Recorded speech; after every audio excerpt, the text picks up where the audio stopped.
Jaya Radha Madhava Punya Bihari.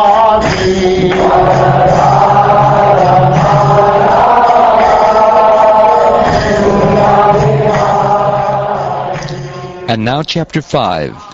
Narada Muni cursed by Prajapati Daksha.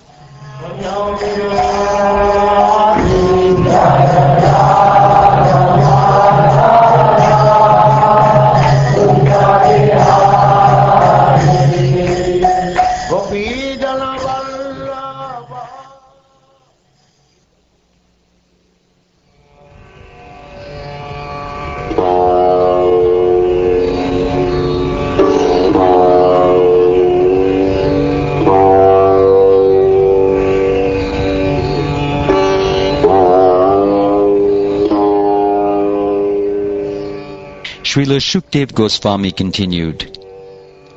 Impelled by the illusory energy of Lord Vishnu, Prajapati Daksha begot 10,000 sons in the womb of Panchajani, or Asikni.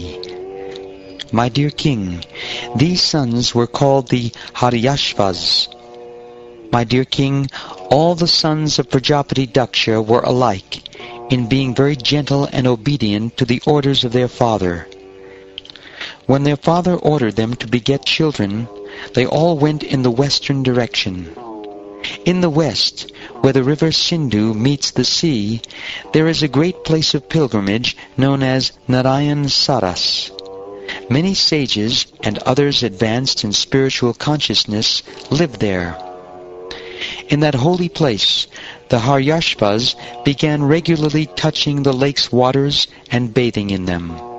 Gradually becoming very much purified, they became inclined toward the activities of Paramahansas. Nevertheless, because their father had ordered them to increase the population, they performed severe austerities to fulfill his desires. One day, when the great sage Narad saw those boys performing such fine austerities to increase the population, Narad approached them. The great sage Narad said, My dear Haryashvas, you have not seen the extremities of the earth. There is a kingdom where only one man lives, and where there is a hole from which, having entered, no one emerges. A woman there, who is extremely unchaste, adorns herself with various attractive dresses, and the man who lives there is her husband. In that kingdom there is a river flowing in both directions, a wonderful home made of 25 materials, a swan that vibrates various sounds, and an automatically revolving object made of sharp razors and thunderbolts. You have not seen all this, and therefore you are inexperienced boys without advanced knowledge. How then will you create progeny? Alas, your father is omniscient, but you do not know his actual order. Without knowing the actual purpose of your father, how will you create progeny?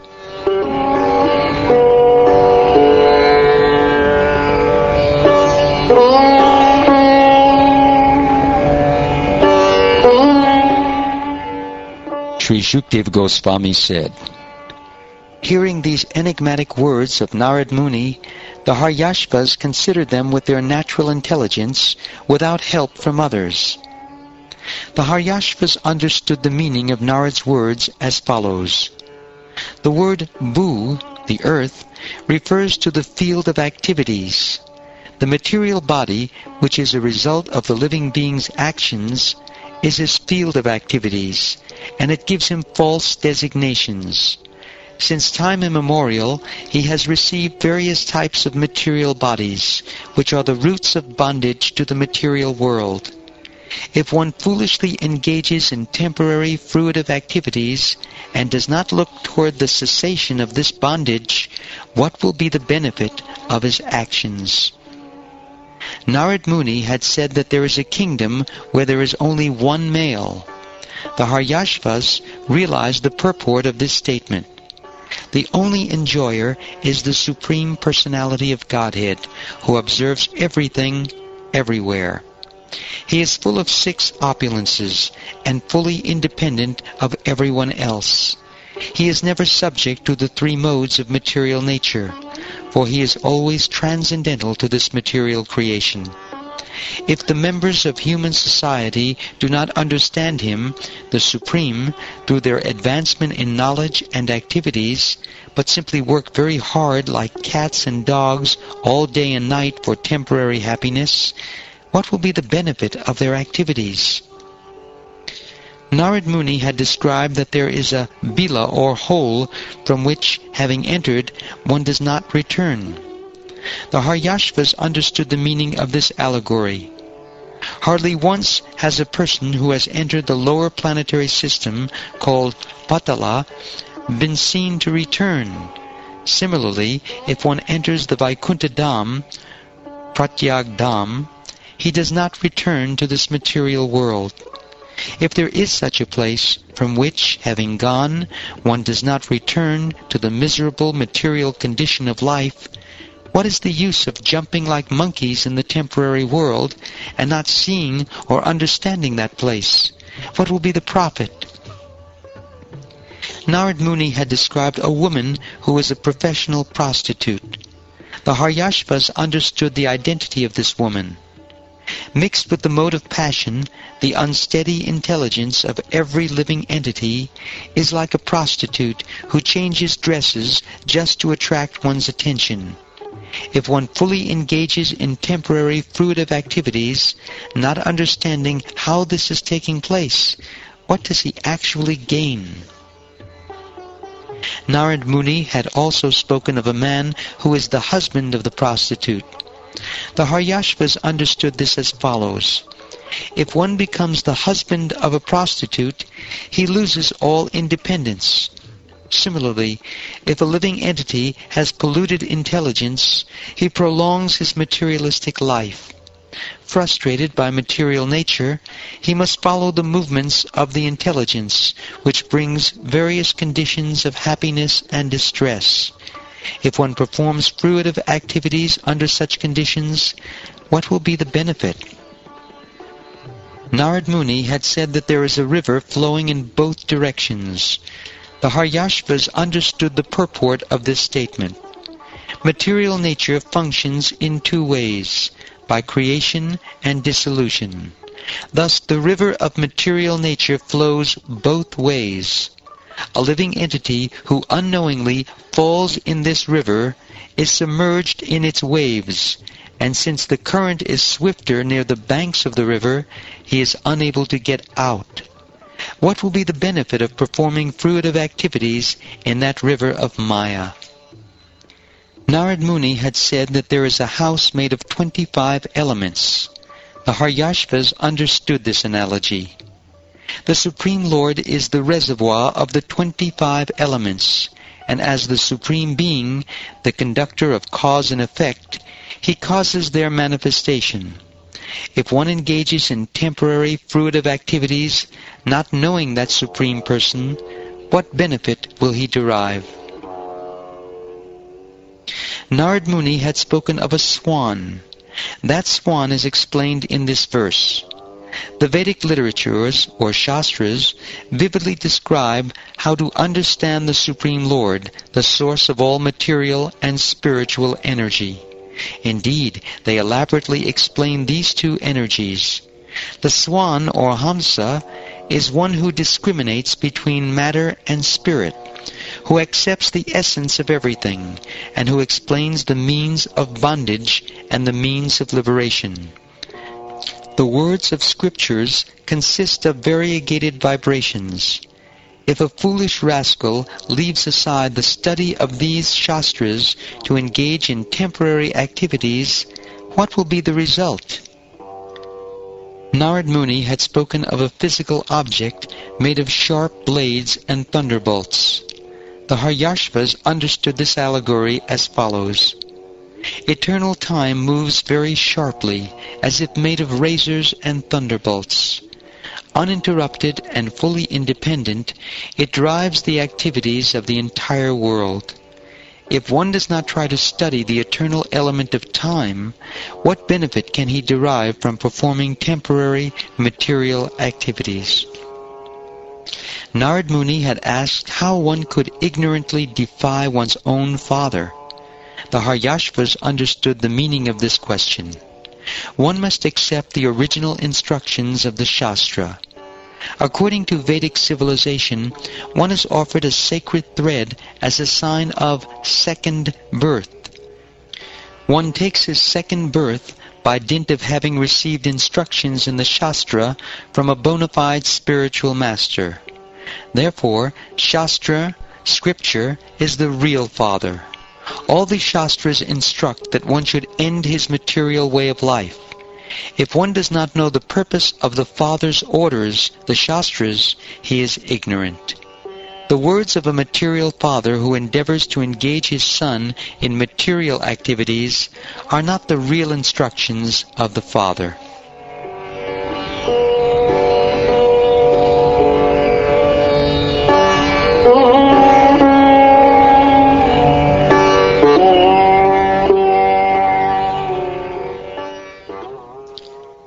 My dear king, after hearing the instructions of Narad, the Haryashvas, the sons of Prajapati Daksha, were firmly convinced. They all believed in his instructions and reached the same conclusion. Having accepted him as their spiritual master, they circumambulated that great sage and followed the path by which one never returns to this world. The 7 musical notes, Sha, Ra, Ga, Ma, Pa, Dha, and Ni, are used in musical instruments, but originally they come from the Samveda. The great sage Narad vibrates sounds describing the pastimes of the Supreme Lord. By such transcendental vibrations, such as Hare Krishna, Krishna Krishna, Hare Hare, Hare Rama, Rama Rama, Hare Hare, he fixes his mind at the lotus feet of the Lord. Thus he directly perceives Rishikesha, the master of the senses. After delivering the Haryashvas, Narada Muni continued traveling throughout the planetary systems, his mind always fixed at the lotus feet of the Lord. The Haryashvas, the sons of Prajapati Daksha, were very well-behaved, cultured sons, but unfortunately, because of the instructions of Narada Muni, they deviated from the order of their father. When Daksha heard this news, which was brought to him by Narada Muni, he began to lament.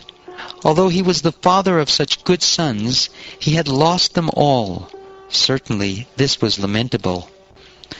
When Prajapati Daksha was lamenting for his lost children, Lord Brahma pacified him with instructions, and thereafter Daksha begot 1,000 more children in the womb of his wife, Panchajani. This time his sons were known as the Savalashvas.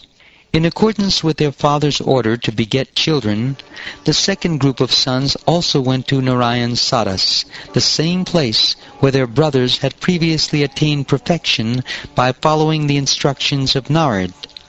Undertaking great vows of austerity, the Savalashvas remained at that holy place.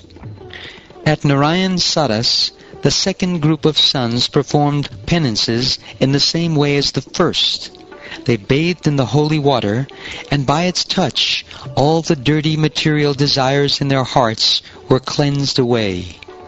They murmured mantras beginning with Omkar, and underwent a severe course of austerities. For a few months, the sons of Prajapati Daksha drank only water and ate only air.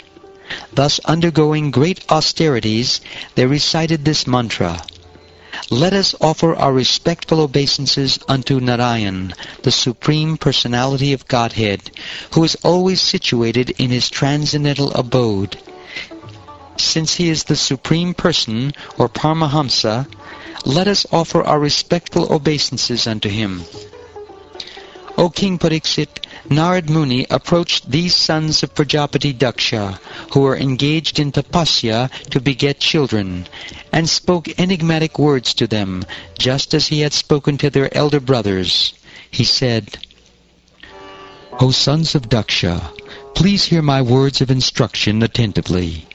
You are all very affectionate to your elder brothers, the Haryashvas. Therefore you should follow their path.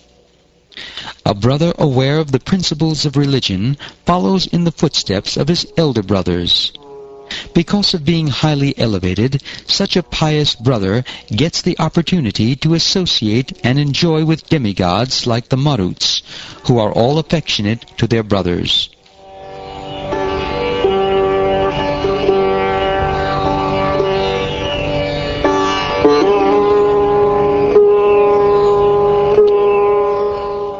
Shukdev Goswami continued, O best of the advanced Aryans, after saying this much to the sons of Prajapati Daksha, Narada Muni, whose merciful glance never goes in vain, left as he had planned. The sons of Daksha followed their elder brothers. Not attempting to produce children, they engaged themselves in Krishna consciousness. The Savalashvas took to the correct path, which is obtainable by a mode of life meant to achieve devotional service or the mercy of the Supreme Personality of Godhead.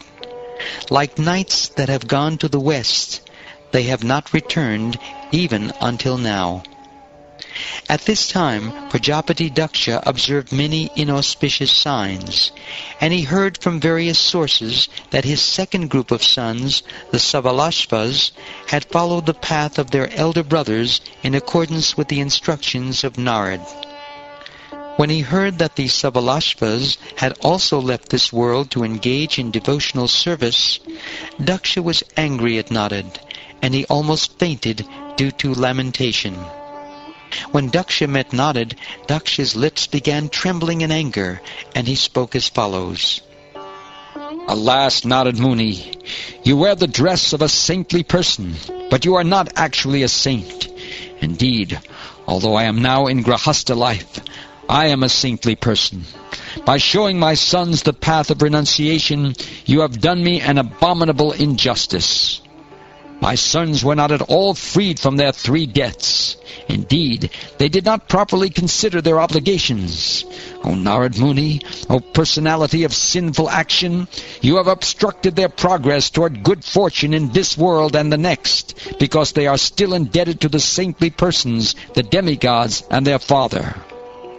Thus committing violence against other living entities, and yet claiming to be an associate of Lord Vishnu, you are defaming the Supreme Personality of Godhead.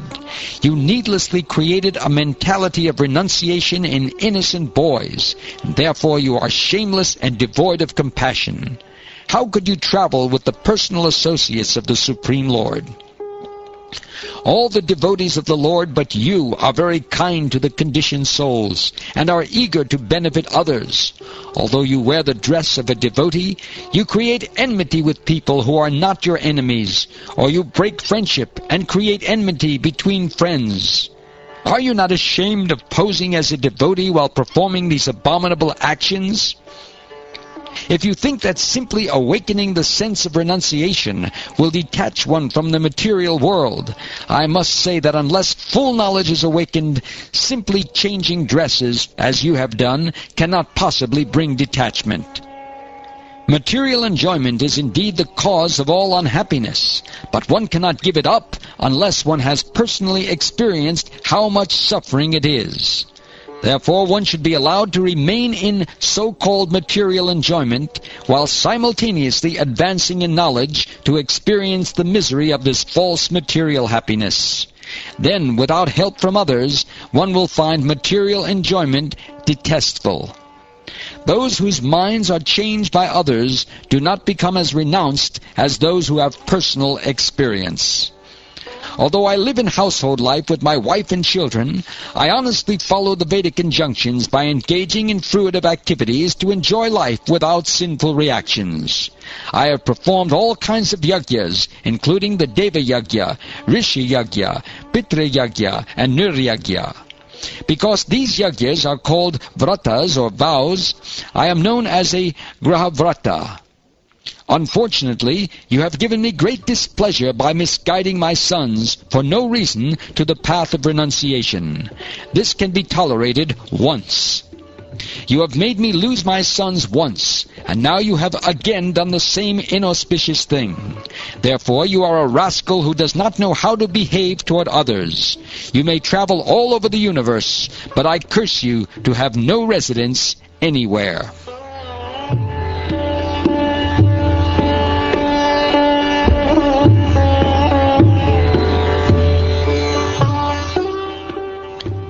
Sri Shukdev Goswami continued, "My dear king, since Narada Muni is an approved saintly person, when cursed by Prajapati Daksha, he replied, 'Tad badam,' which means, 'Yes, what you have said is good. I accept this curse.' He could have cursed Prajapati Daksha in return, but because he is a tolerant and merciful sadhu, he took no action.